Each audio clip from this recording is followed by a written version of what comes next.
ዛሬ ግን እንዴት እንደምንሆን አባወራነቱን ተረጋግጦ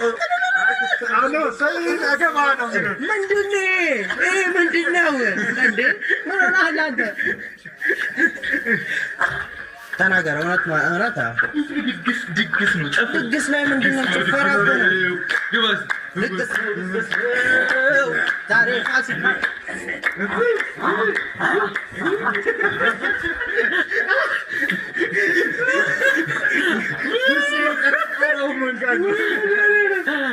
ቤተሰቦች